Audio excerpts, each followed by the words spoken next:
Alrighty, we're going to get started. Let's get straight into it, mate. Apologize for taking so long to get everything up and running. We've finally got here. It feels good. We've made it. We made it. I had a power outage today, so we're a little bit behind schedule. But hey, thanks for coming on the show, man. I really appreciate it. No worries. I've never done anything like this before, so it's new for me. So yeah, let's get into it. Yeah. You're obviously a bit new, I guess, to probably the more glamorous life of PUBG, you know, the interviews and PCS interviews and things like that. This is, I guess, a bit of a first step was PCS and doing things like that. Yeah, that was the first time I've had to, besides Phase 3 LAN last year, I did an interview at LAN. Right. It's the first time I've really, I guess I didn't speak very well back then though, so like, I guess I've come forward in that sort of sector, I guess. But yeah, that's the first. That was the first, and now PCS has come, and I recorded a few things for them, and then I did an interview with yourself and Elfish Guy, and yeah, that's it, really. So you've been a bit like the leader of the team, then, have you? Like at least in regards to these interviews. Yeah, the rest of the team is kind of shy, I guess. They don't want to really, I don't know, speak, or some of them don't even have like a camera. They use their phones. The only thing they have is their phone, so they can't even do it. So yeah. That's all right. It's good that we got Bryn on for that second interview though in PCS. He was a bit reluctant to do that, so Yeah, Bryn was very much like Nicho's as well. Both of them were a hard push there.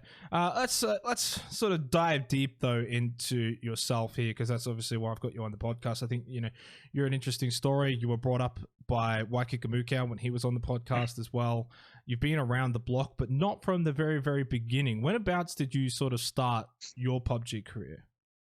So realistically, we're starting now almost 2 years ago into what we now know as TGB, the gaming battlegrounds. Back then, it was known as PUBG AUNZ, PUBG Australia New Zealand, and I was part of their community Discord group, and they started running. They call it scrims, but it was essentially competition games. And me and my IRL friends, I got bunched them up and like, let's play this. Should be fun. Blah blah blah blah blah. And it started there, and we actually won the very first game of their event and the very first season with myself top frag in the event. And then I then got introduced to Cybergame at the time by a guy called Stealth. And he said, "Hey, I think you're a good player. Come along and play Cybergamer." And that's really where it started for me. I started a Cybergamer Silvers, which is now LPL, LPL Evo, I think. And it kind of just progressed from there, really. So there's a little Discord group got me into competition. I really had no clue how to really get into it. I've watched PUBG esports before then, and I had no idea how to get into it. No idea about all these other Discords and like sort of competition, like websites and stuff, third-party websites and all that kind of stuff. So it opened the gate a lot for me going into that community Discord competition then, and yeah, kind of just going on from there. So you were just playing the game as you would casually, having fun, enjoying it, a couple of little, community stuff, but that was your first foray into the competitive side. Was that, I then assume, your first foray into just competitive gaming in general? It was, yes. I had no idea how to get into any of it. I kind of was interested and intrigued by the idea of competing. I had no idea. I was just a regular matchmaking grinder at the time, Hero, leaderboard, going for the leaderboards and stuff like that. And yeah, when that came out, it really opened the door. I thought at the time, like, oh, these players are going to be so good, but it turns out like it's more of an amateur sort of gateway, that competition, which then inevitably led me to compete in PUBG. So CG Silvers, I mean, we're going back a little bit here, of course, when it's called CG, but was that the equivalent of open? Was there like a CG open at the time? It was silver and gold, so it is open. It was an open league, Yeah, so, but it wasn't the invite league. Yeah. So it was essentially the second tier division of PUBG competitive in OCE. Yes, and there was like 40-ish teams in it at the time, and we queue up. The queue system was disgusting. Queuing up for that when 6:30 p.m. It was terrible. I remember that now. Yeah, it would be like first in, first serve, like in terms of who would queue up and then get the first like think it might have been like 18 slots. I think it might have been 18 teams or even maybe 20 back then in a lobby. It definitely was a lot. And if you didn't get the first game, you ended up playing one less game than the rest of the people per night. So everyone's racing for that first game. And like you ended up having like 5 or 6 less games than everyone at the end of the season just because they can't hold any more lobbies at the end with not much teams. It was a bit I guess it wasn't really optimal, but I mean we got through it. Yeah, exactly. Well, look, the thing as well is back then it was a much more popular game. Was PUBG, so you had more teams competing, and it was in that weird spot. I recall, like, it was in that really weird spot where you had your 16 or so teams for gold and that, you know, Premier Elite division, but then just below it, you didn't really have enough to consistently have like 2-3 leagues below that top tier 1 level. So I think it kind of did okay, but as you said, yeah, it would have been a nightmare to have to worry about signing up, and especially when you're trying to go from that division to the next division as well. And as you said, if you miss a game or two, that could be the difference maker. It definitely could, and also like the time between games. So if you died and you have to wait for the next queue, like you end up playing 4 games in the space of like 5.5, 6 hours just because of waiting for other people to finish and requeue and stuff like that. But yeah, we ended up making our first, because my first venture into CG was teams I had put together, right? So, or been asked to come to, and we ended up, funnily enough, making relegations the first season. We got smashed in relegations. I think GZ won that one quite comfortably with Big Jumbi and Bryn and Orange Pearl at the time.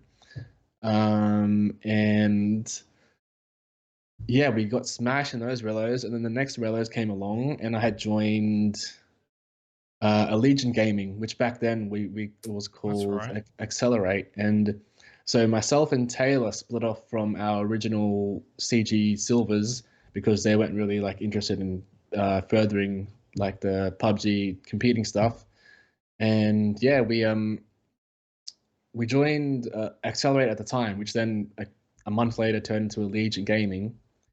And the original team was like myself, Taylor, Infected of all people, and Annan, I think it was Annan.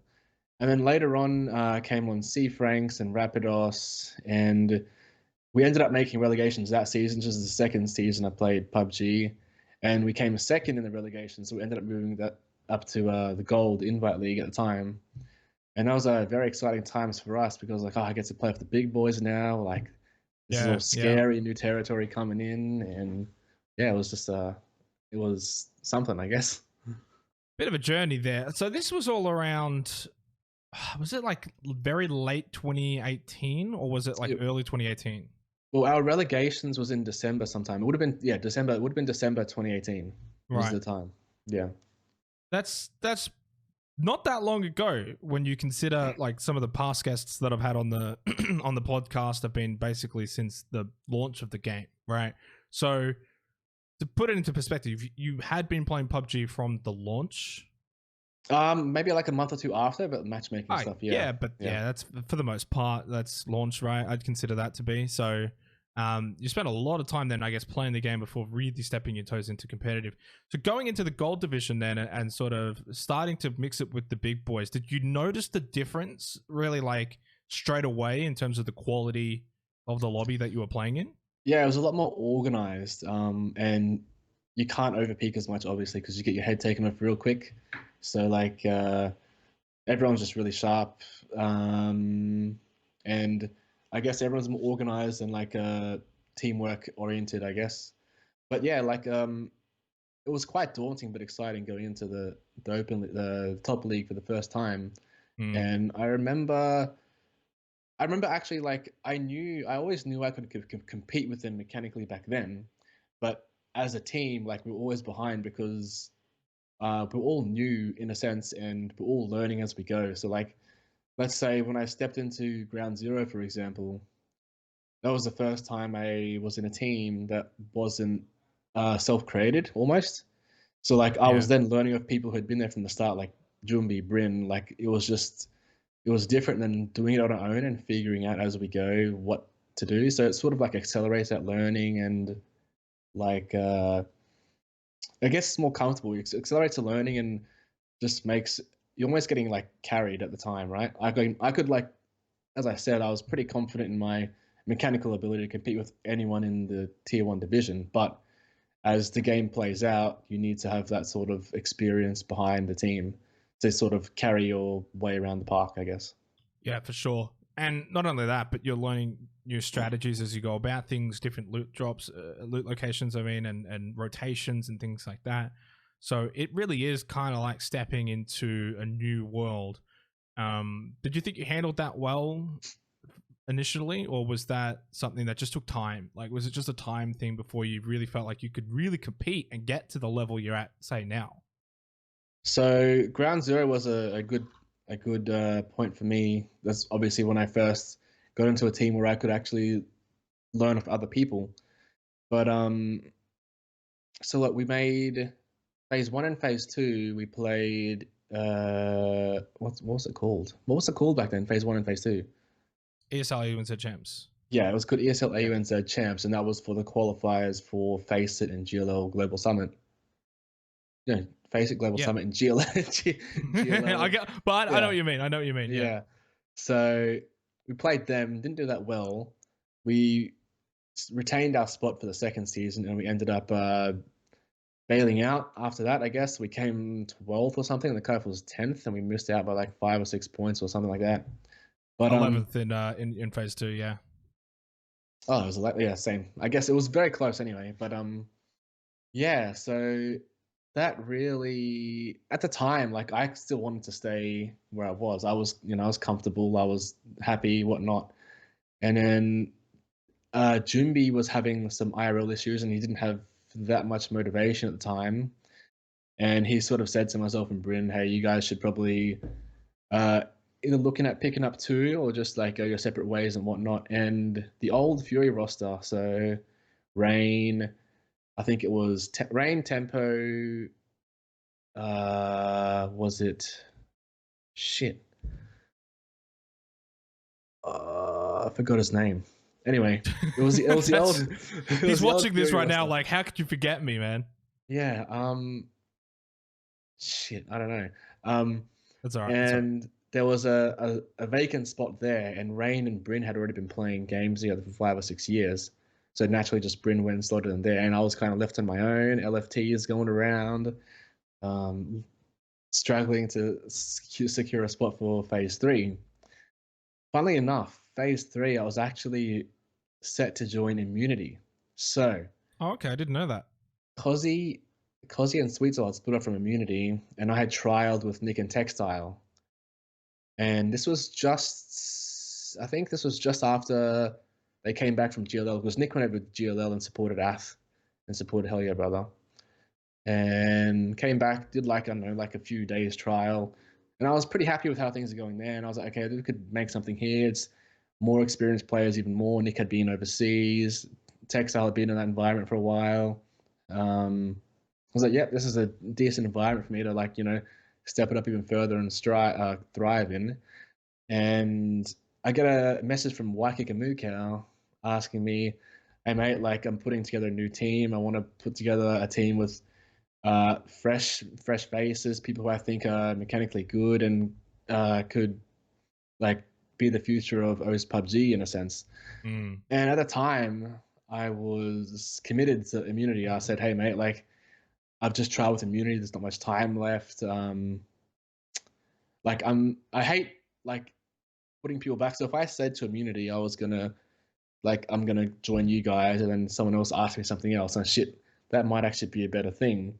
But I don't like putting myself in that position where I could disappoint someone after already committing to something. So I turned to play both sides there. Yeah, exactly. I hate being in the middle. It's disgusting. And I turned Cow down. I said, "Hey mate, no, I'm committed. I'm committing to Immunity at the time." And then Crush and Charlie split off from Hell Yeah Brother, and he found an opening there. And Nick 1-1 went to Hell Yeah Brother at the time, so it was just myself and Textile. And then that's when I went back to Cow and was like, "Hey mate, is He said, "Oh, would you still like to have me come on board with this project you're doing?" He said, "Yeah, let's give it a go." We played scrims. We did really well in scrims. I think we got like a 20 kill scrim game one time, and I was like, "Shit, this is intense." And yeah, that's how Shift was formed.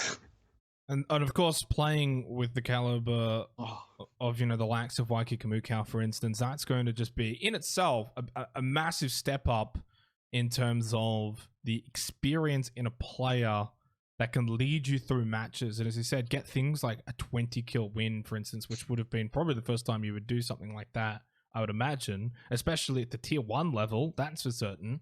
And so this was going into Phase 3 2019 ESL AUNZ Champs, of course, the qualifiers for PGC.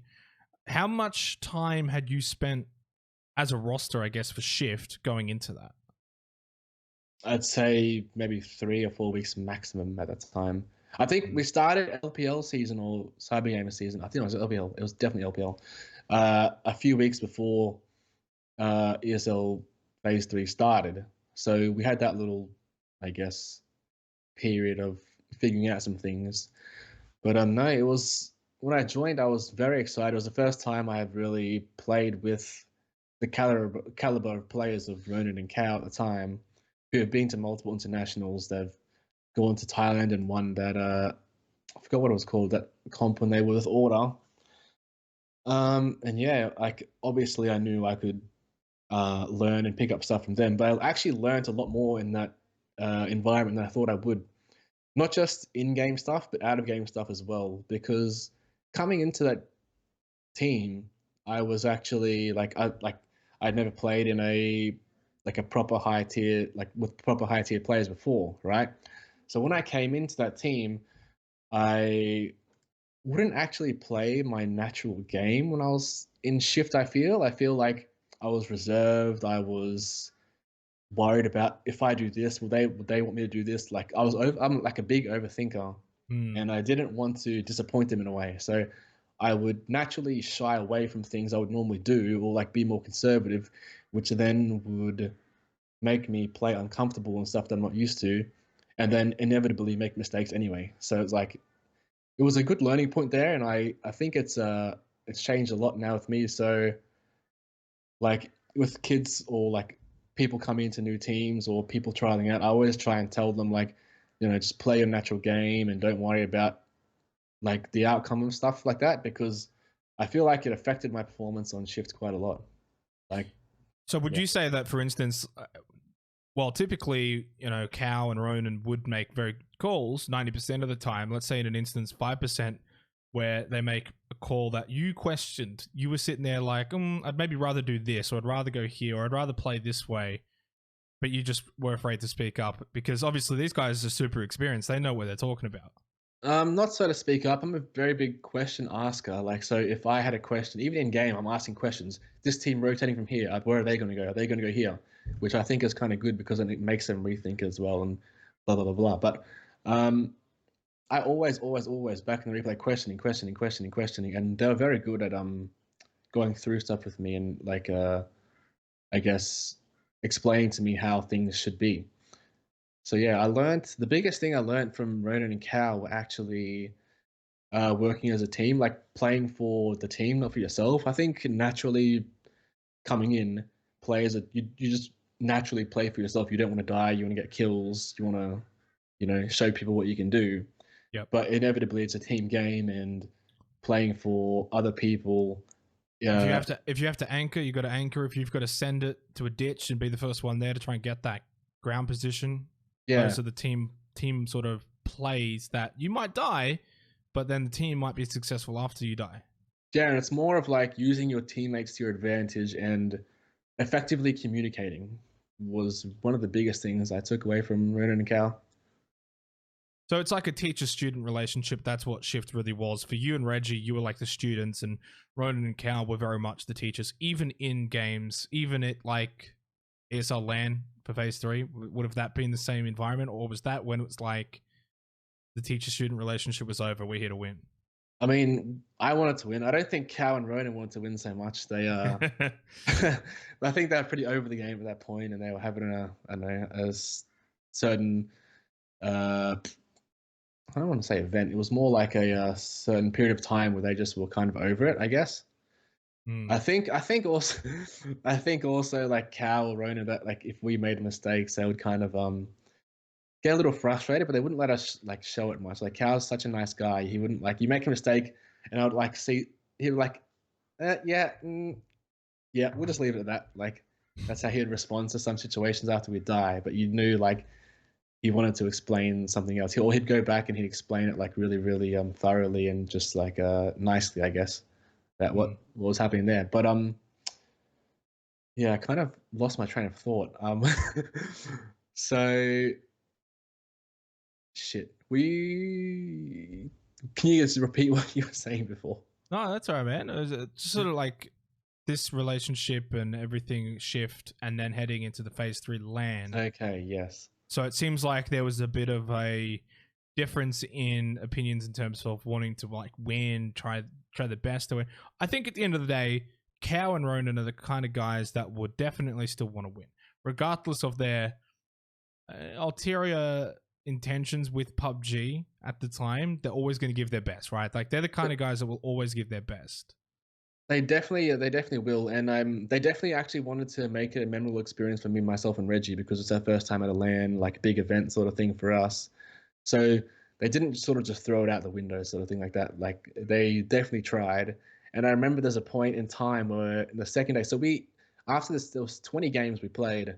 There was after the 7th game, we were like 13th or 14th. So there's only 13 games left. It was a slow start for you guys. It definitely was. And then we got a win or a second place on Miramar, which we should have won. We threw it.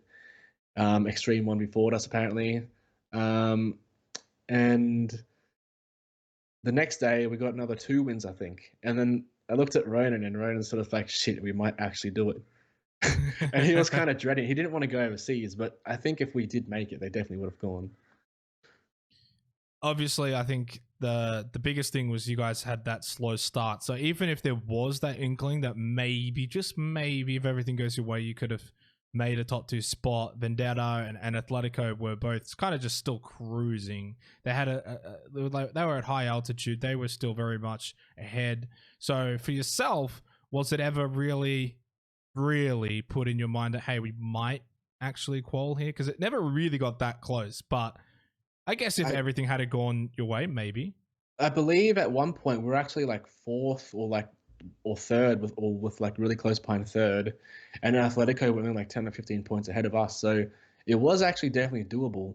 And if we remember back to, so I had this in my mind the whole time, like back to phase 1 of last year, and Incognito were 45 points or something like that behind Atletico. And they ended up in 5 games beating them and coming to face it. And 2 of the players were sitting right next to me, so it's like it's definitely like it's doable. And That's I thought, true. yep. So like in my mind, it wasn't a question of like can it happen. This is a matter of if it's going to happen. It could have definitely happened.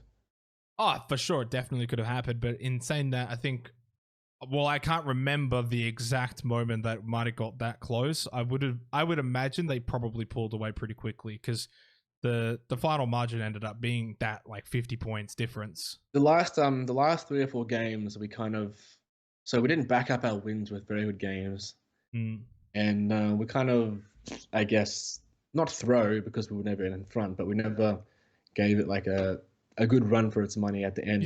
You didn't get a snowball going, that momentum where, you know, whether you're winning or not, you can go like win 3rd, win 5th, win 2nd. You know what I mean? Like you can get that real big train of momentum going. I think for you guys, it just never eventuated. It was 1st, but then it was like 15th. Then it was 1st. Yeah, exactly. Then it was like 10th.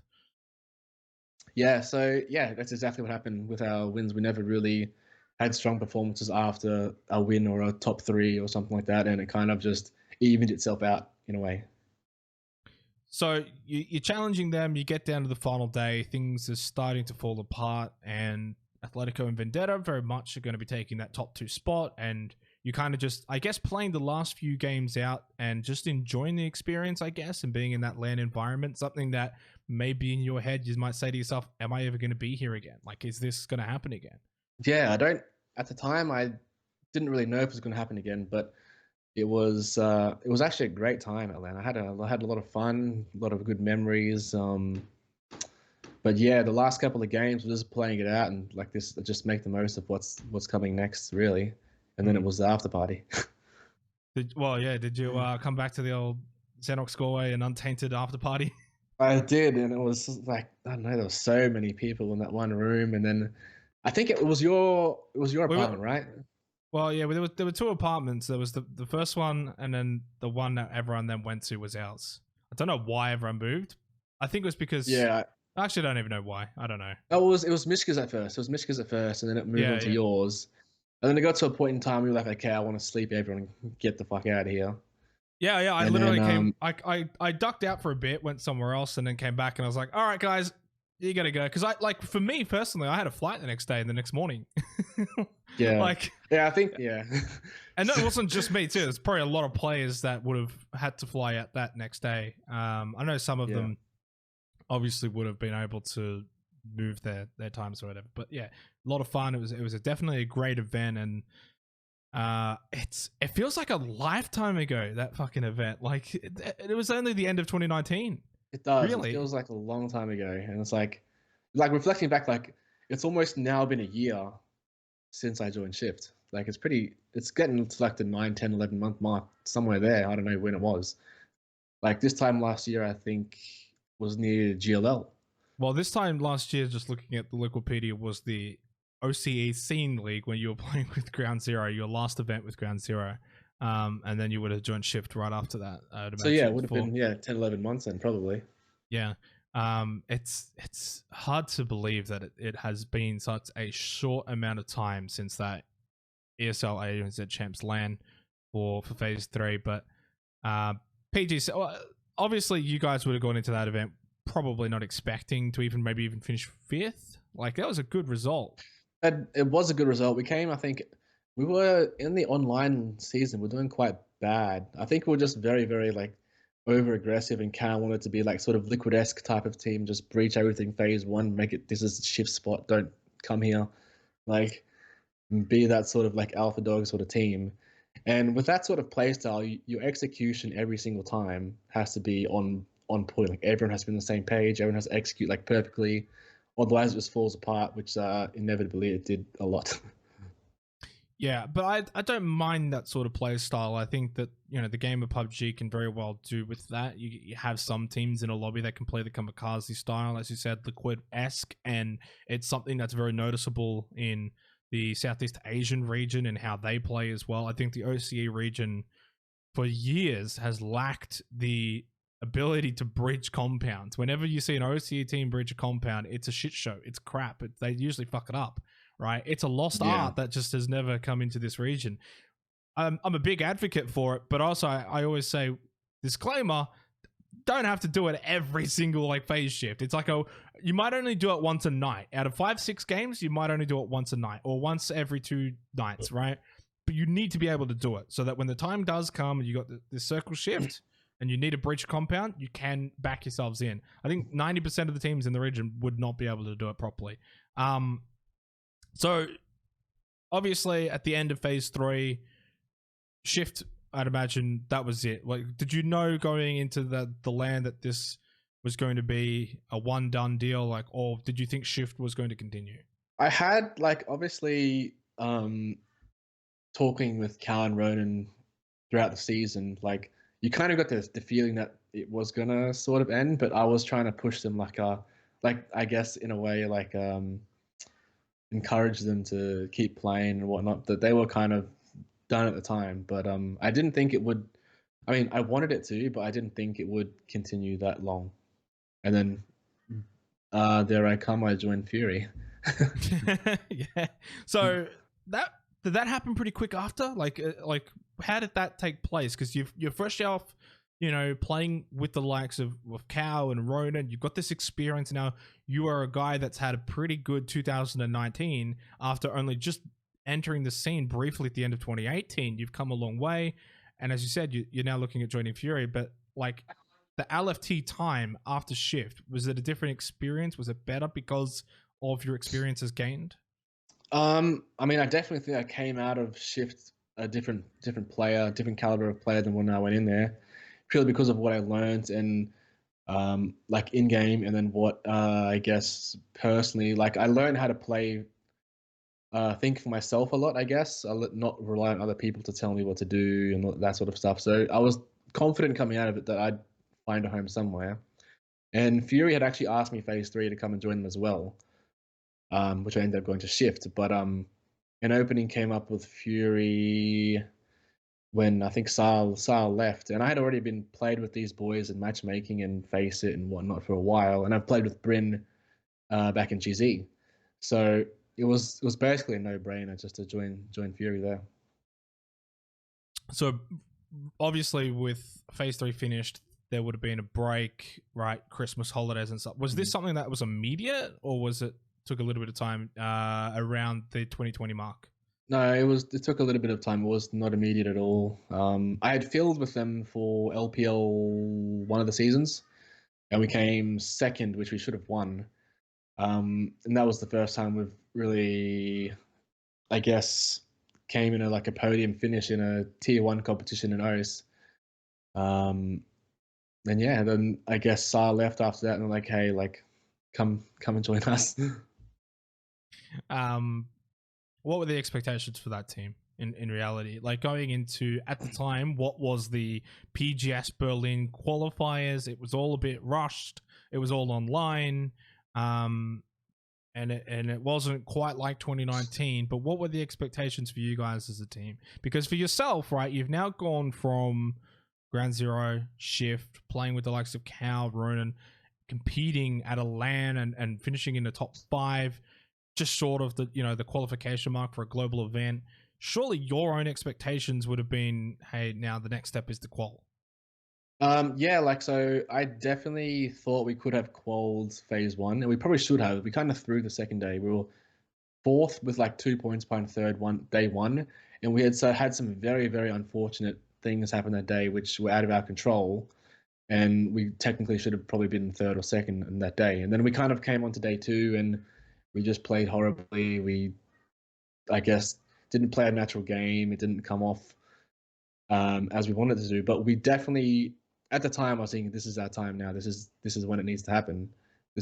And it also didn't help that Bryn had, because we got like no warning about when this is going to happen, right? The roster lock was like a few days after it was announced, all that kind of stuff. And Bryn had already booked in like a fishing holiday trip like months and months in advance. So Bryn didn't play, which I guess, I think if Bryn played, we probably would have qualled, honestly. But really? I think we still did fairly well.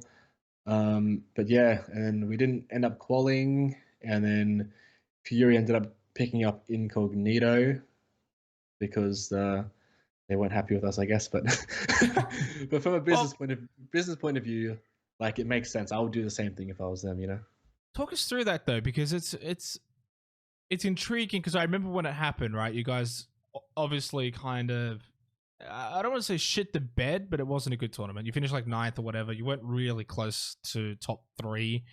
If you had your full roster, yeah, maybe you could have contested a bit better. But did you know that like they were going to just drop you like that? Like, what were the stipulations here with Fury? Was it like, right, we'll sign you, and then at the end of PGS Berlin, your contracts are over? Like, talk us through this whole shenanigans. No, so I was actually never properly contracted by Fury at the time. I filled in for the season LPL beforehand, and I joined the team, but it was never really paper to pen official sort of thing. So I didn't really have much to do with speaking with Fury directly at all. But I think they were pretty disappointed that we didn't make it. I remember seeing one of the posts, they made a Twitter post, and it was like, at the time I was like, why would you post this? And it was like a meme.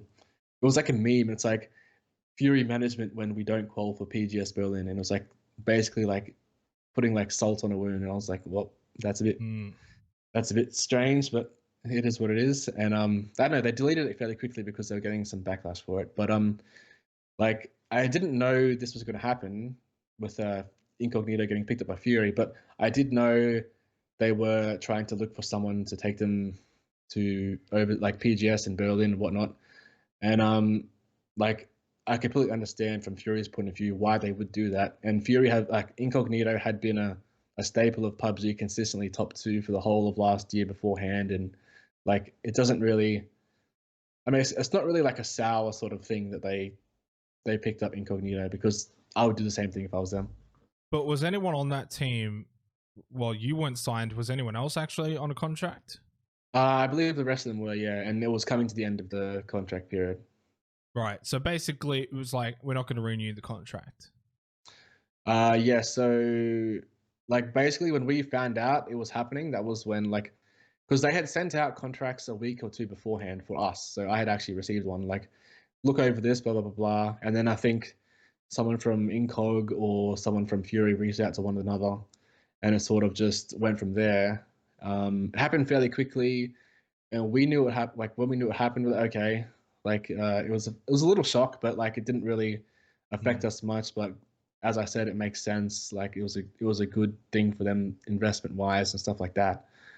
And yeah, So then there was no ill will from the old Fury players to the new Fury players.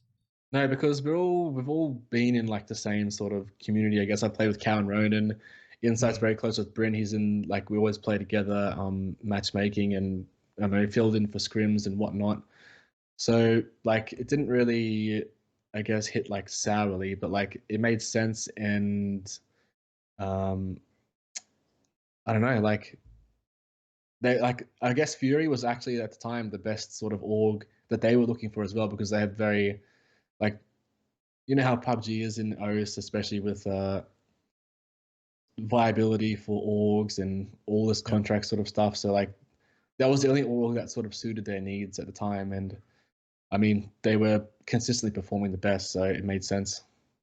Oh, for sure. Did any of those players say anything to you guys, like, or was it just normal? So we originally got word from Fico when it was happening.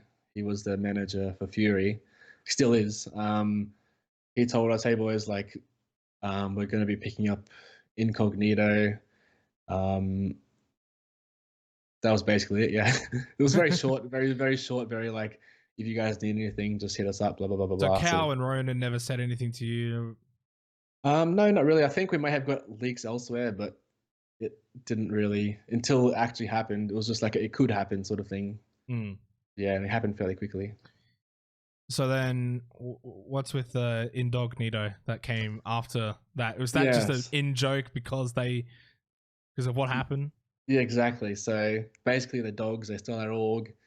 We'll do Indognito and put an Incog hat on a dog, and that was that was basically what happened. Yeah, it's just this is a joke. I would imagine that they took it as a joke. They probably laughed it off as well. Yeah, definitely. I don't think they had anything like sour about it either. Like it was just, it is what it is. Like it's just a dog with a hat on its head. Just touch on that event though. So was this the exact same roster? So it's like Runye, Tempo, Bryn, yourself, Steely, and Melting. 6-man roster for Indognito for the ANZ Premier League season, which was the only formal event that you guys played in under that name, under that banner. Was this I don't know, talk us through that event and I guess that iterate. Was that the same roster firstly as Fury as well? Yes, it was the same roster in addition to Steely, because Bryn so it was kind of a weird situation because Tempo was kind of at the PGS like Berlin qualifiers, PGS1 I guess it was. He was kind of falling out with the game and sort of lost interest, and that was sort of his last sort of hurrah sort of thing. And Bryn was on holiday, so he brought in Steely to fill in for Bryn, and then when Tempo left and Bryn came back, Steely just sort of slotted in for Tempo. So yeah, and we played APL. We were getting that was not. It was an interesting season, that one. We were getting contested at boot camp the whole season apart from the last week, and we did horribly in our contests. So I think there was like 6 or 8 games we played in Sanhok, and after like 80% of them, we got 13 points in Sanhok total. So like Right. it was yeah. I mean, just having to play Sanhok itself in itself is just horrible, isn't it? It's not the most competitive, I guess, environment, but it is. It wasn't so bad, but it wasn't like good. It's intriguing that you say that because it's such a different opinion from person to person, player to player. Everyone's got a different feel for it, different vibe for it. Like, oh, I fucking hate Sanhok. It's shit. It's not competitive. It sucks. You got some people like, hey, it's fun. Like, it's actually fun to play. Like, even in a comp environment. But then at the end of the day, I'm not a massive fan of Sanhok. I'm intrigued though with the remake, the payback that they've just announced. We'll see how that goes. Yes, I don't know if it's gonna. It's like you would think they would design the map competitively, right? Like, especially because the reason they introduced Sanhok was for a faster game, more entertaining for viewers, which didn't end up happening that way because it was predictable. It was the same thing happening. You get to a choke point and the team just instantly dies. They can't do anything about it. Like, so with the new remake in mind, you would assume they made it specifically to be, I guess, a better competitive map in like with that in mind. Like obviously they catered to the public matchmaking fan base more, but they would have had that sort of hopefully mentality. You would hope that it would have the competitive aspect at the forefront of the design of the redesign, I guess, because at the end of the day, if it's competitively sound, it's still going to play well than the casuals and general matchmaking. Yeah, you definitely assume so. So let's hope they went in that direction. I guess we'll see soon. I don't know, but the pictures do look very nice. The opposite direction was the original launch of Vikendi, which was zero competitive mindset in play and all casual and all fun. Oh, look at the snow and everything. I remember when it came out and it was like, oh, this is kind of cool. And then you're very quickly like, this sucks ass for competitive. There's no way this can come. It's a smaller map. It's full of snow. But you can kind of see some of the adjustments they've made to it. And now you've had, maybe not so much in the last month or two, but when they made those adjustments, everyone was kind of like, take out Sanhok and put in Vikendi. Like some of the pros from like EU and NA were advocating for that it was a better option than Sanhok. I'm surprised they haven't put it in the pool yet. I would like with the changes, I was assuming that they'd make the changes so they could put it in the pool, but it would freshen up the game, man. Like it really would. It would. I'm not opposed to having it in the game, but I'm kind of happy with Erangel and Miramar at the moment. Well, that's just the other thing as well, right? If you add in Vikendi and then you bring back Sanhok, are we going to be in a position where we have all 4 maps? What does a regular night look like? Is it like... Oh, Jesus. 2 Erangel, 2 Miramar, 1-1? We'll end up doing Phase 3 LAN every day. Like, 2 years ago, it was like it works though when you think about it. Night. It kind of... Well... Now it's like last year was like 5 games a night, and this year's gone to 6 on the big tournaments. Well, that's the thing. Yeah, I think 6 games a night's fine, right? And then if you do 6 games a night, you can have 2 Erangel, 2 Miramar, 1 Vikendi, 1 Sanhok every night. Yeah. Then that also means that you won't have situations like PCS where you have like Miramar week or Erangel week, right? Because they have the uneven number. But that's mainly because they're playing 5 a night instead of 6 a night. But I'd be intrigued to see how that would play out. Obviously, a lot of it depends on what this Sanhok redesign actually ends up being. Hopefully good. I hope it's good as well. The pictures look really, I guess, pleasant to the eye. So we'll have to wait and see with that. But yeah, I have no clue what the plans of PUBG's, I guess, competitive goal in mind is coming up. Well, it's funny because like the main reason why it was removed is just because of the buggy mess that it was on the esports client. It was just like a performance hit or whatever for Sanhok. So like, well, we have to take it out. And everyone was like, yay, rejoice, because we wanted it out anyway. I feel like someone at PUBG Corp must have like sabotaged the map on the client. So that, and I think actually the APAC region was the first one to bring it up because our region was having real big issues with it. We literally couldn't play it. Yeah, it was. They had to take it out. From the clips I saw of the players like doing the scrims, and that was horrible, and it kind of worked out. But I guess at the same time, they might have had in the back of their minds a new Sanhok's going to come out eventually. Just piss it off for now. We'll be right. Well, I don't know about that. I wonder if they've gone back and done the redesign because of this. Like, it's been a good 6 or so months, roughly-ish, or no, maybe not actually. No way. It's been like It's like Probably 3 like months. 3 max. Yeah. Yeah. I don't think they can design a map or change the map Well, in 3 months. they're not building it from scratch, right? So I mean, I'm no engineer, right? But if you're just tweaking things and you've already got the layout done and the full maps there, Yeah. I don't know, 3 months you could probably redesign, move some trees around, move some buildings around. I don't think it'd be impossible. But look, yeah, maybe they were already beginning that sort of redesign process earlier. Since they had already done Erangel. I'd like to see Miramar redesigned at some point too. I was just about to say, because the Miramar does look quite bland. Like Erangel got new textures update, Sanhok got new textures update. Vikendi's already like higher, like better quality textures, I guess. And also the way that the rocks play out in Miramar is, I guess everyone knows about the rocks now and how they work, and it's kind of, I guess it's not intuitive to a battle royale where you need to be able to adapt to different situations. Where if you can just predict where things are going to go, then things are less. I guess it makes like Circle 3 to 5, I guess, stale-ish, just because things are kind of set out already. But yeah, I think they need to do something about that. Hopefully that's in the works. Like you'd expect them to, I guess, like mix up Miramar and then maybe do something about the rocks. Yeah, I'd like them to see if they can potentially add some more water to Miramar in the map itself, like whether that be like a bunch of oases, like, or something like that, just to make it more lively, more lived in. I think it's just very bland. It's very boring. And I understand it's meant to be desert, so yeah, there's not meant to be technically much water, but I don't know, man. I've never been a big fan of Miramar. I always say it even on the broadcast and stuff like that. So, who knows? Who knows where that will all end up? That's, I feel like, more like 2021. I guarantee you, 2021 Miramar is going to get revamped. That'll be when they do that. Let's just bring things back though. So you finished up with Indognito. Carnage. How did this happen? I think we were speaking about it because, like, I guess we just wanted to realistically just represent someone in trade for getting our fees paid for LPL and stuff like that. And I think we reached out. Someone told us, like, give us a tip, like, and we reached out to Carnage, had a few discussions with them, and they've been great so far. So it's been good. Like the Semtex is a really good dude. Seems very genuine, and they've been helping us out. They really actually are very interested in investing into our success. So they're even trying to help us with like social media stuff. We're all terrible at social media.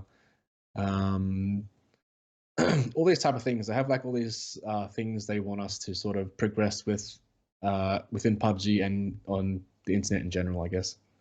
So they have our best interests at mind. That's certainly what an organization should be doing at the base foundation level. An org should be trying to provide players better avenues forward as opportunities for themselves, like through social media, for instance.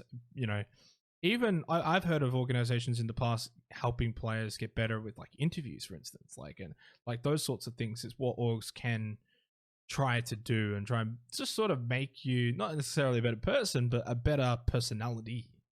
Yeah, I mean, well, being a personality not only helps like them, but it helps you as well grow as I guess, a personality. I don't know, like it's supposed to help your brand. Well, yeah, it puts more renown and look, gets you on things like the Zenox State of Mind, you know? Yeah, exactly. Like I wouldn't be here without it, you know? So this was, of course, for PCS, I'd imagine. Were you picked up before PCS was knowledge? Just before no, so we knew PCS was coming in. They just hadn't confirmed dates. Right. Yeah. So yeah, we knew it was coming in, and we knew what was at stake with the APAC qualifications and all that sort of stuff. So yeah. So you guys, I assume, hit up Carnage. It wasn't the other way around. Yes, we hit up Carnage and had a few discussions with them, and everything sort of panned out well. So we ended up signing with them. Kind of just wanted to just dive a little bit deeper into that as well, because like, no disrespect, but like for Carnage's sake, they're probably an organization. They've been around in PUBG OCE for a little while now. They certainly would know, like, I guess the best teams.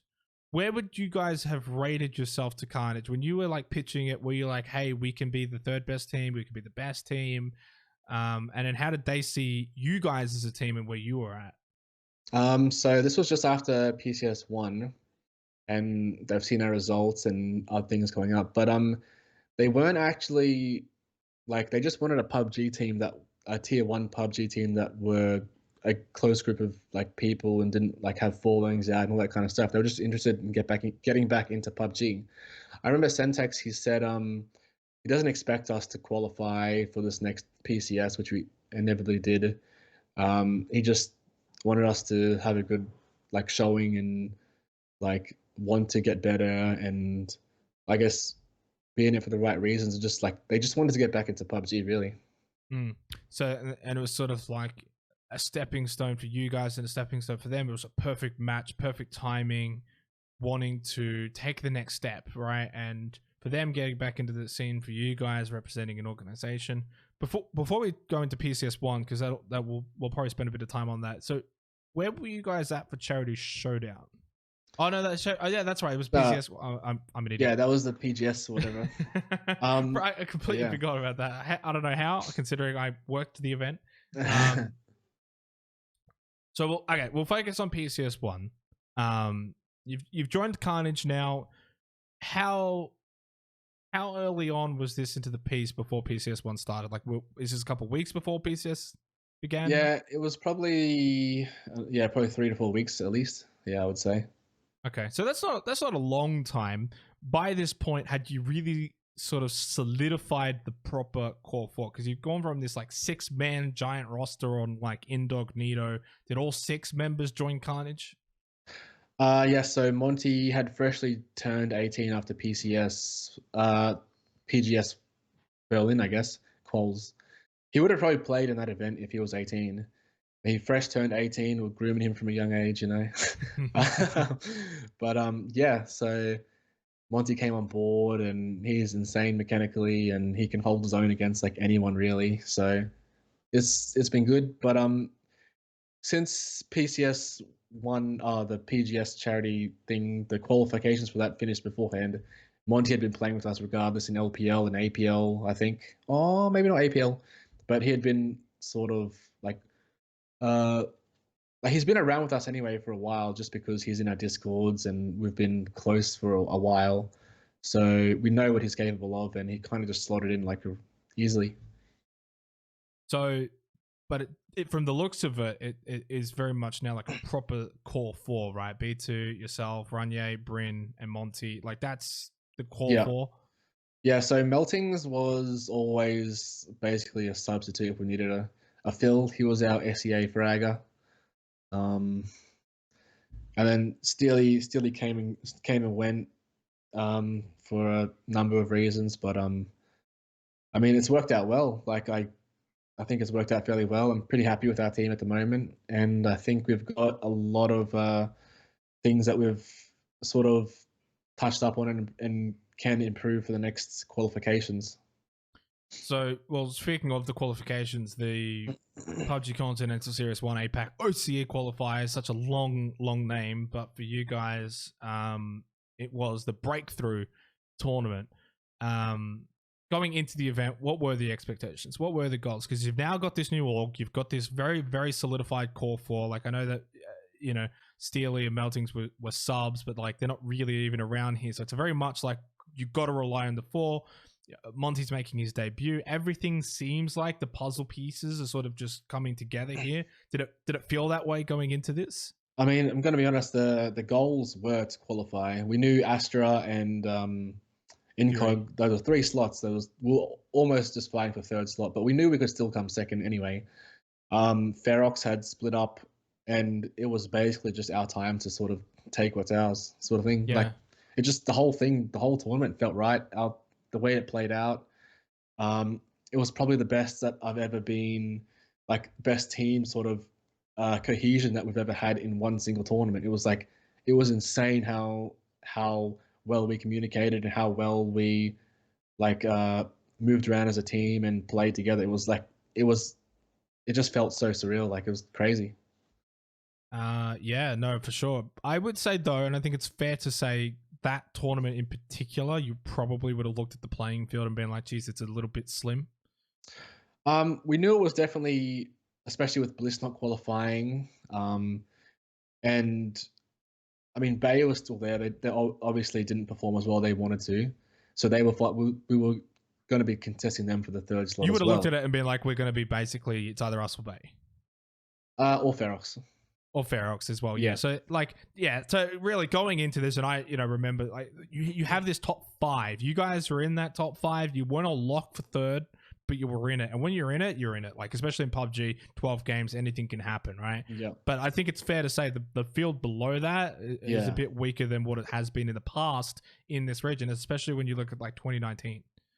Definitely. There was also a few teams that I was surprised qualified. Just besides the whole Bliss thing, like it was a surprise Bliss didn't make it. But there was a few other teams that qualified, which I thought at the time wouldn't have qualified, and that shook things up a lot as well. Like the whole tournament, because there was a whole lot of new teams coming through that qualified. I'd say 4 or 5 teams I didn't expect to qualify for that tournament, and because of that, they're coming into the tier 1. They're expecting all like these loot spots to be taken without even looking at anything. Pachinki and San Martin were free the whole tournament just because of loot spot. I don't know, loot like Bliss were going for Pachinki. I think that was San Martin as well. And because like those certain like big city loot spots were free, there was a whole bunch of random splits throughout the map that were just kind of like random and just really weird to, I guess, play against. To me, it felt like a mixture of tier 1, tier 2. Not like the days gone by where it was very evident, like this is tier 1, right? This maybe the bottom 3 or bottom 4 were a little bit out of their depth, but this is tier 1 for the most part. Did you? So you would have felt like sort of the top dog in this tournament, though. It's now been like a year and a half since you really started, and you've come a long, long way. Yourself personally, this would have been like, hey, I'm better than most of the people here in tier 1 PUBG OCE. I was definitely confident in my own ability and with my team's ability. Like, as I said, we perform insanely together as a team. But on an individual standpoint, I know I can compete with anyone in the region if I'm on my game. But so Bay obviously shit the bed. Ferox didn't really fire much of a shot. Like, they were good. Ferox were okay. They weren't bad, but you guys were just better. And it was very evident, like the top 3 had formed Fury at Carnage by about, I think it was like the halfway mark, round 6, if I remember correctly. Yeah, so we were actually second, I believe, for a good portion of the tournament, with Astra sitting behind us, and we actually wanted to come second. We ended up not doing that. We had a couple of poor games, I guess. Well, put it here. I got it here. So you got 12th, 13th, and 4th, and in that time, Astra went third, and first. And one of those third was with 11 kills. So that was really the sort of tipping point from you guys swapping positions. Yeah, and also Apple Nano coming up out of the blue just behind Astra at one point. And it was very, very close, actually. Like, anything could happen with those last few games, and it turned out well in the end for us. That's but right, yeah. It could have been a lot better. Apple Nano went first, second, first. With 3 games to go, then they went 11th, 15th, 12th. Yeah. I mean, that just feels like they cucked themselves in the end. TNG also started very, very well in that tournament. They were on fire in the first 6 games. Ferox kind of, as I said, just kind of did roughly the same. They never got better than third, and they got third quite a few times. In fact, 5 out of 12 games they got third. That's insane to think about in terms of consistency. Yes. But Fury blew away the competition. They were by far the best team for those quals. But at the end of the day, it was a top 3. You guys finished in the top 3. I don't think you would have been complaining about finishing third. I definitely not. Like, I remember watching back the stream. So just before the last game, we were, I think, 15 points ahead of Apple Nano, 20-ish points ahead of TNG. And we lost too early. We're getting camped by Hoff Tauntauns in the south road of Miramar when they like exactly where they loot, and we thought that was weird, but whatever. We lost 2 members for that, and we're like, shit. Now we've got to play to survive and just play to, I guess, make sure Apple Nano doesn't overtake us. Funnily enough, we fought Apple Nano at the very end of our game there. You just missed it. on the camera. I've seen the clip on Twitter that you posted. Yeah, so we didn't know it was Apple at the time. We thought we were coming behind Ferox. So like, yes, we want to kill Ferox. We know they're 2 up. And then I saw the jail outfit prone on the ground. Like that's Frozen Sniper. This is Apple Nana. They're proning little head peeks, get a few knocks. We ended up killing 2 of them, knocking another, and then we died. I died to the last guy, fat fingering spacebar. Yeah. When I was crouching up, which I thought I would have got a 1v4, but I didn't. You were like scoped in and jumped. Yeah, so I was and behind it the confused buggy. the absolute fuck out of me. I'd never seen that before in like comp PUBG. Someone scoped and jumping. And I was like, what the hell just happened? I didn't even think it was you, right? Because PUBG is PUBG. I was like, oh, the game is somehow fucked up and caused him to jump. No, so yeah, so C is my crouch and spacebar is right next to C with my thumb. And I went to crouch up and lean right, and I fat fingered spacebar apparently. It was. It makes for some comedy, and you qualified anyway. Yep. That didn't really matter. How elated were you with qualifying? Not just you, but also the team as well. I mean, it was the first time anyone in our team had qualified for anything big, so it was huge for us. And I really did feel like it was our time to take what was ours, and we did. So I would have been very, very like disappointed if we didn't qualify. Like I would have been very like I guess demotivated and whatnot. But I was very happy that we did what we did and performed how we did, and we made it. And it was just go from there. It was very, very exciting times. Exciting times, but also uncharted territory going into the Southeast Asian region.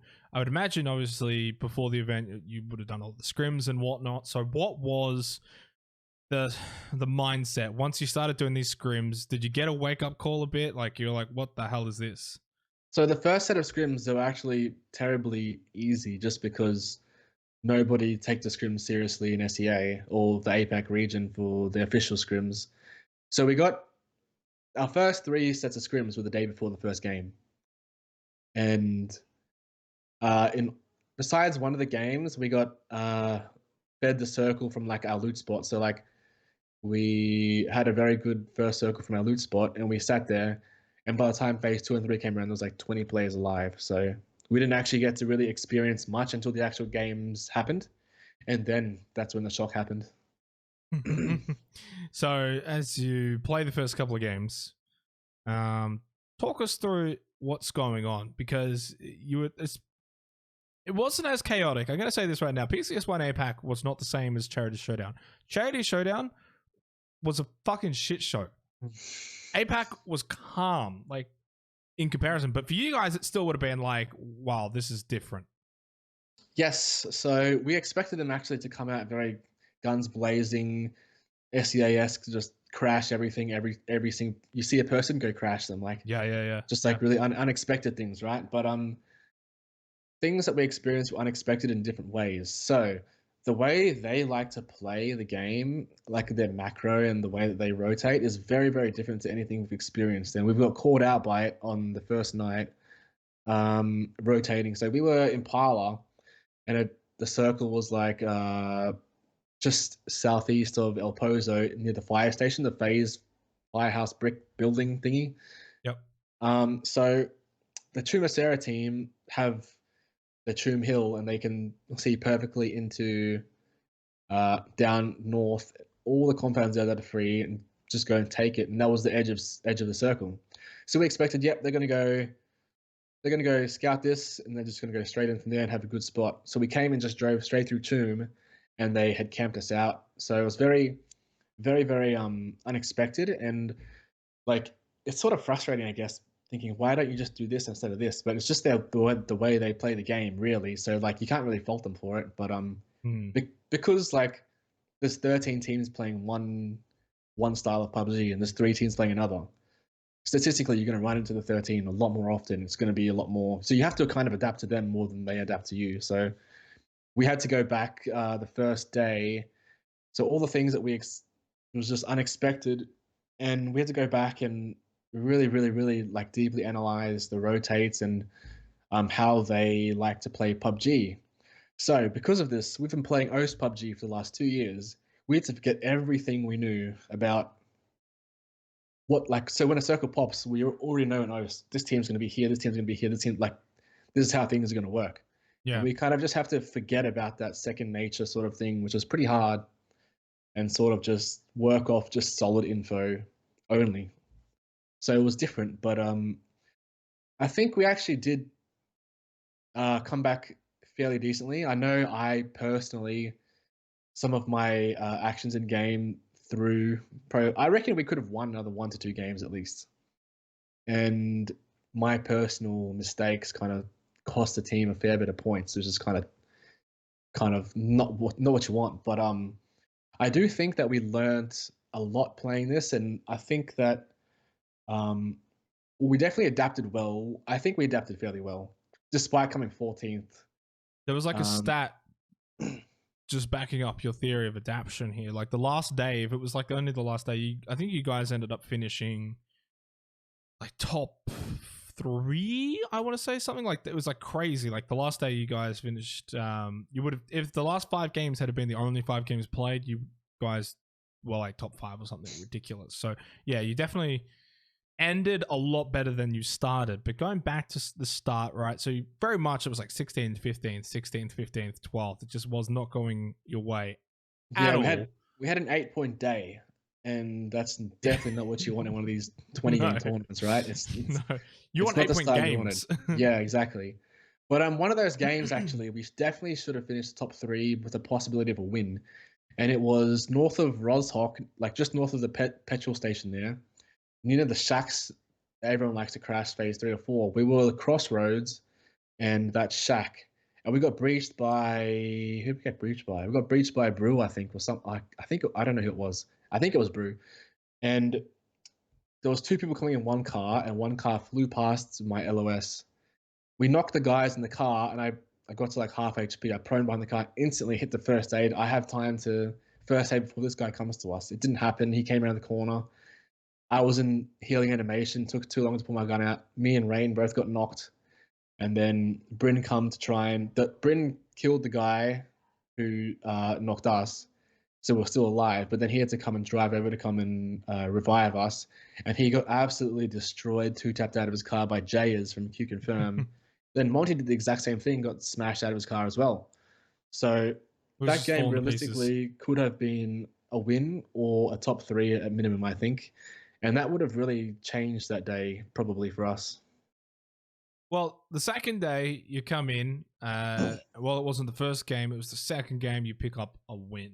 Like, now, I don't know how much of the broadcast you listened to, because myself and Jordan copped a bit of criticism for that game in particular, that we weren't as patriotic for the victory. But let's be real, looking back on it, that was like a 9-circle feed. So the circle was, before that was north of North George. So 8 circles. 8 circles, yes. Not 9. Discredit. So you came over Georgeport Bridge and then came down, didn't you? And then south of Hospital. Yeah, so funnily enough, we're north of North George, and we had a really good spot. I thought it was a good spot for that circle. Ended up going hard south. I'm like, shit. I mean, we knew that we came over the North George Bridge, and we were likely going to be the first team to go back over to the other side of the bridge, with also most teams playing north side of that circle anyway. So immediately we go back down to the South Bridge. We actually wanted a hospital, funny enough. Drove past hospital, we're getting shot at, and that we'll just take this compound. And then the rest of the circles ended up coming our way. I mean, we ended up getting the win, but we actually couldn't shoot much from that compound. So it was kind of frustrating in itself. Like, anyone we could shoot on the broadcast. Yeah, I do remember that. Anyone we could shoot were either revivable, or they ended up, because like around the building is so just flat land, nothing there. When the circle pushed other teams in, they decided to pursue other avenues to try and get into the circle, which ended up with us having only 3 kills for that win. A lot of the action was around hospital itself, and there's like a massive hill from your compound looking to hospital where you can't see over that at all. Like, it's almost like I think the only thing you can see is kind of like the roof of hospital. Roof of hospital and the ridge of that hill, yeah. Yeah, and that's it. And obviously no one's going to go up there and they were all fighting each other, because there was like 6 teams eventually all converging around that hospital region. They're not going to be worrying about the team in a compound on the other side of the hill. They're worrying about the teams that are at hospital. So I did mention that on the broadcast. It's like, at the end of the day, like, Carnage's position means they can't actually get those kills. And it's very common in PUBG. You see it a lot in these sort of feeds where when you do get a feed like that, it's not your fault. You're just playing with how the circle, is given to you. I mean, yeah, well, realistically, every single game, one team gets fed. So it's like, exactly. Like, and in some cases, the feed might start around phase 4. In other cases, it starts phase 2. Like it happened a few times in that. I think the thing is, I definitely took a lot of feedback on board for this, because looking back at the VOD, when I listened back, I was like, yeah, this is a little bit like, I didn't quite, from my own perspective, look at the situation here, but this was, and in the end, it was the first Oceanic team to actually win a game of PUBG at Premier level, international level, since Nations Cup. Like, that is a long time between drinks. And so that's, regardless of how you got it, a win is a win. And that's a big accomplishment. And for myself, I apologize to you and your team for not really giving it the deserve that it had. I think for myself as a caster, I just looked at it as like, I've casted 1,000 games. This is a hard feed. This is an 8-circle hard feed. It's nothing special. 3 kills. And I ended up casting it as such. You're not really wrong in regards. Like, we didn't actually really work for it. So it's kind of bittersweet in the fact that we didn't have to, like, I guess, work for the win. But I mean, I was actually really surprised when I heard that stat, because watching the international tournaments before, like Incog and Atletico / Astra, were fairly consistent with their results. But I think they consistently, now looking back on it, they consistently got like top 2, top 3. They just didn't actually convert it, which I was surprised about, because I had thought there definitely was something in there before. But I mean, a win's a win, and it kind of, I guess, boosted us from there, really. Yeah, and at the end of the day, a win is a win. How you get it doesn't really matter, and it's not your fault that you couldn't get more kills because of it. And as you said, sort of just gave you guys that boost. You then finished, 3rd immediately after that. So that's looking at that game in particular, I think that is actually more important than the win itself. It shows you can back it up. Goes back to what we were talking about earlier. Your earlier days with it was Shift, when you guys would get a win, but then finish like 15th immediately after that. This was like, I guess, a stepping stone. You only got 3 kills that game, but it's still like, hey guys, like, we can do this. Yeah, so like, I was pretty confident we could as well compete with the rest of the teams in the in APAC region, but as I said, we just had to adapt to their style of play and figure out how we're going to do that. But in regards to consistency, like, I think we showed a fair bit of amount of consistency in this tournament, and even like, we got ourselves into really good spots. In some of the games, we got 1 or 2 points, 0 points. We actually like our game plan, from looking back at the VODs, our game plan was like spot on. Like, we actually got ourselves into really good spots. We did this correctly. Like, our macro was really played well, and we ended up coming down to losing like a 4v4 that ended us costing us games. Where realistically, like, there was one game ended Power Grid, and just northwest of Power Grid, and we were in a very good spot. Our circle 1 and circle 2 rotates and circle 3 rotates were very clean, very crisp, and got us into a really good spot with the rock shift to get the rest of the game some points. But we ended up losing a 4v4 to Fury, and that was our game done and dusted. So like, there was a few games like that where we actually could have racked up, 6 to 10 kills at least with some placement points that we ended up just not having because we lost a one fight. So it wasn't as much as like, after the first day, then that initial shock of playing in the region wears off. It's more just not winning your fights, just not really being able to, in the end, win those crucial 4v4s, which gets you the kills, which puts you in a better position, which just, it's such a snowball effect in PUBG. You win that 4v4, you can get the better position, you get the kill points, and you're going to probably then get some placement points. Yeah, so I think Fury actually didn't have much kills before that 4v4. They won the 4v4, they had 4 kills, obviously. They ended up wiping like another 2 two maybe teams. So I think they got like not full teams, but like they ended up getting like I think like eight or nine kills with came third like placement points in the game. So like that really could have been us with that many kills and that many placement points, and like those like small little errors and small little not mistakes but small little like things that people don't notice like just like adds up to so much points that we ended up missing, which could have been.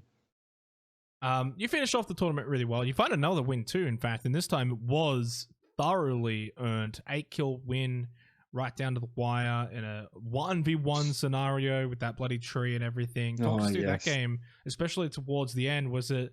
I would imagine the comms would have been a bit more hectic than the first win. Definitely. We have some clips of some screaming and some words being said that probably can't repeat, but we did our normal sort of, I guess, rotate on that first circle, and I ended up dying to first circle. I didn't end up getting to shoot anyone that game. They got a lot of kills and got to shoot people, and I got to sit there and just like help them calm and just like watch them, I guess. But it was very, very intense coming down to that 1v1 with Monty in the tree, and it was crazy. He's nuts. He's actually nuts. Getting that win, that, as I said, that would have been a bigger feat for you guys. It was your second win of the tournament as well. It really gets you off the very much bottom. Like after that win, it was very hard for you guys to then finish last as well. How much did you guys take from that win in particular?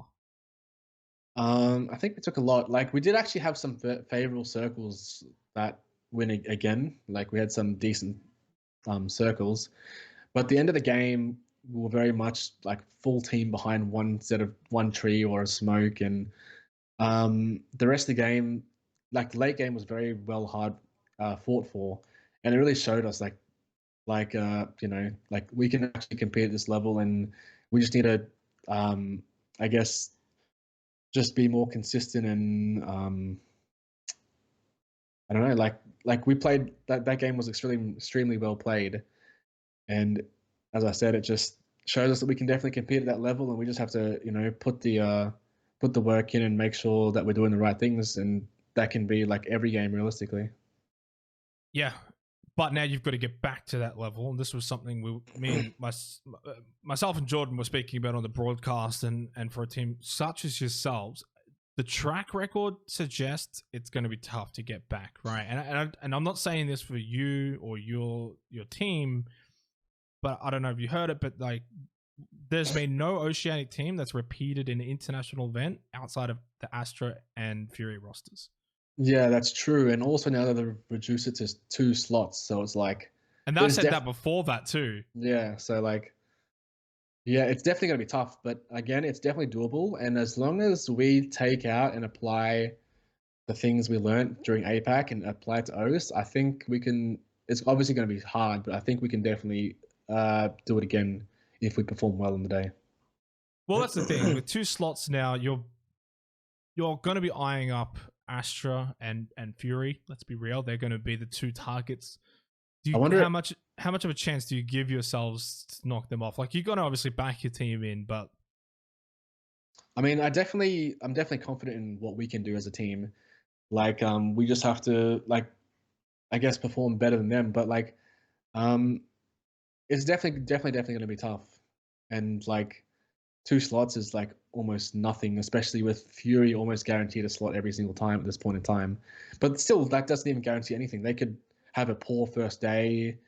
They could, you know, get cheesed by some team, or unexpected things happen, like, and it can really like shape up the whole tournaments like one day. So like, it is a 2-day tournament, so yes, it's definitely going to shape up the tournament. But yeah, like I really expect it's going to be definitely more difficult, obviously, than the previous one with the 2 slots. I wonder what Bay is doing actually. I'm not sure if they're going to play OCE or not, but that's a good question as well. Yeah, because Malaysia and Singapore split off from Philippines. The Philippines got their own slot they stole off us, and now Malaysia and Singapore have like a 8 or 10 team lobby or something like that. So like, I don't know if they're going to go back there or not, but like, I expect them to come out a lot stronger if they're going to play OCE as well. Like, yeah, half the team is in Australia right now. I don't know I don't know where Loki's and Sophia are located. Are they in Malaysia? I have no clue. I'm not too sure, but I'm going to assume so. If But they're if those two are in Malaysia and they meet the 2-2 rule, they would be stupid to not play in the Malaysia competition. considering, yeah, and also with Archangel Predator breaking up, like that's almost they're like Philippines. oh yeah, okay, so Archangel Predator not playing because they've split off from the other region. That's almost like, and I'm pretty sure Malaysia, Singapore don't have that many teams at all. I think Melting has played in that region for a while, and they were like 8 or 10 team lobbies. The main thing is, so the way it works now is the Philippines have been split from Singapore and Malaysia, which the Philippines have always dominated that rest of SEA series. So that's why the Philippine teams have always come through. So they now get their own slots. So they're gone from this. So it opens it up for these Malaysia and Singapore teams. In the past, it's always been like Bay doing very well in Malaysia, but then they go over to the rest of SEA and they get shit on by the Philippine teams. Yeah. So they don't have that anymore. They've got a strong roster. Bay is probably the strongest they've ever been in a while as well. So, like, if I was Bay personally, I'd be going for the Malaysia-Singapore one. Yeah. But I'm also a bit biased because I want that O slot as well. So less competition. Bias aside, it's going to be easier for them than trying to go up against yourselves, Fury, Astra. Yeah, it'll be like 4 or 5 teams for 2 spots. So it's like, yeah, definitely. I don't know the level of competition it's going to be for the rest of SEA now that the Philippine teams are gone. If the Philippine teams had stayed there, the competition is similar to OCE. So I am definitely, like yourself, intrigued to see what they do. It seems like they're keeping their cards close to their chest right now in that regard. Very, very fortunate to even have that option. Not many teams can sort of flip and make that switch towards the next PCS, but we'll see how that plays out. Regardless, even if they do play an OCE right now, it's a 2-horse race, so all it really does is just creates a bit more of a logjam, doesn't it? I guess if they did play O, so it'd be a lot of storylines though with the actual broadcast and whatnot. It'll be for viewers.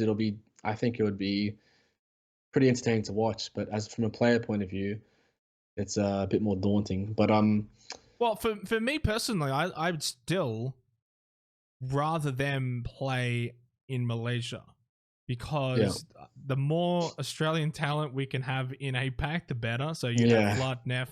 Obviously, it would kind of, if let's say they qualified for the rest of SEA series and the 2Os, it'd be almost the exact same then as PCS2. Yeah, basically. 3. You also got to actually the Malaysia Singapore, one of their best teams, if not their best team, which is what Melting was in.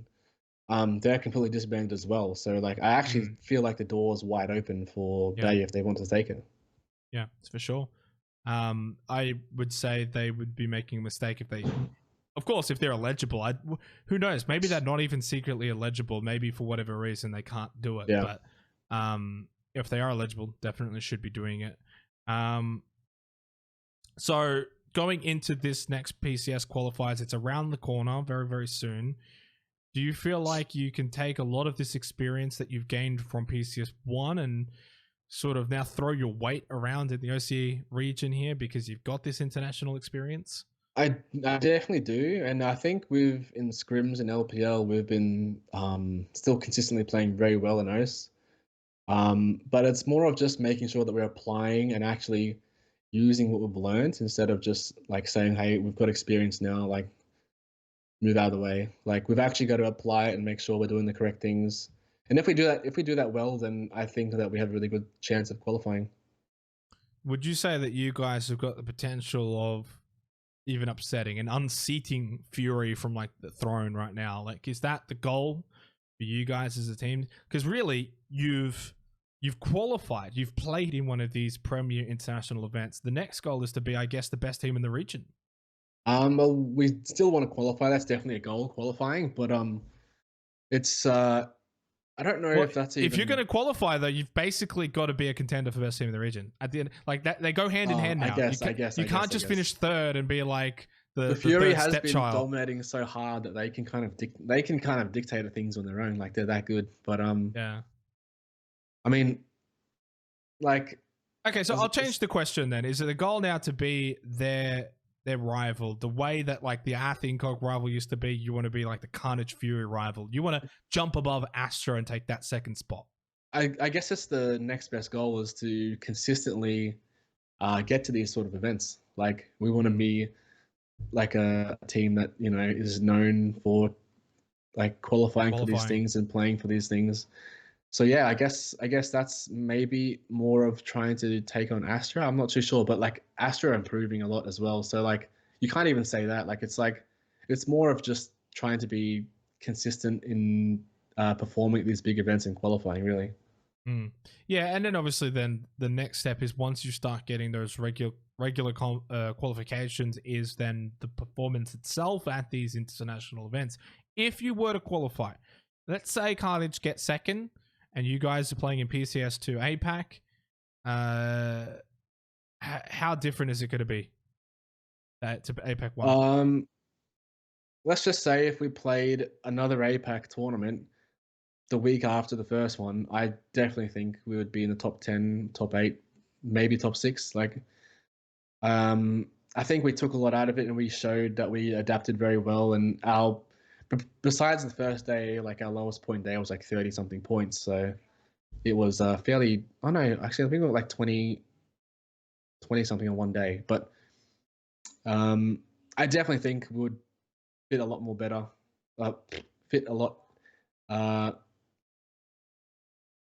place a bit higher.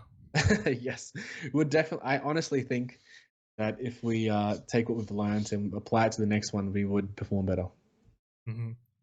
Definitely agree with that myself. Like just from an outside perspective, I don't really know the full inner workings of your team and everything, but I can see from an outside perspective the natural growth that you and your teammates have taken over really the last year from like the beginning of 2019. I know there's been different iterations of who you've played with and everything, but that growth has been noticeable, and it's just now a matter of, have you plateaued or is there that one extra step? I think there's definitely an extra step. Everyone in our team as well has also come up. I guess I was talking earlier about how I was getting injected into teams with people who already have international experience and whatnot with Cal and Ronan. But this team sort of like built from the ground up. All the players individually have sort of, I guess, grown on their own and in their own environments and stuff like that without being guided like too much, like part of the way. You know what I mean? Yeah. Like playing catch up in that sort of regard. So everything has come from a growing point of view, and I do think that there is definitely more room to grow and more consistency to show. For sure. We're going to wrap things up here, mate. Trying to just shorten the time of the podcast a little bit here. Any final shout outs, thank yous that you want to Thank you for everyone who supported us at APAC PCS. Thanks for Carnage. They've done heaps for us so far and good to work with. And yeah, I hope to see you in the next APAC PCS too. Yeah, no, I appreciate that, buddy, as well. Thank you so much for coming on. Best of luck in the qualifications to come. Hopefully you guys can just keep on trending upwards. Thank you. No worries. All right. Good to be here.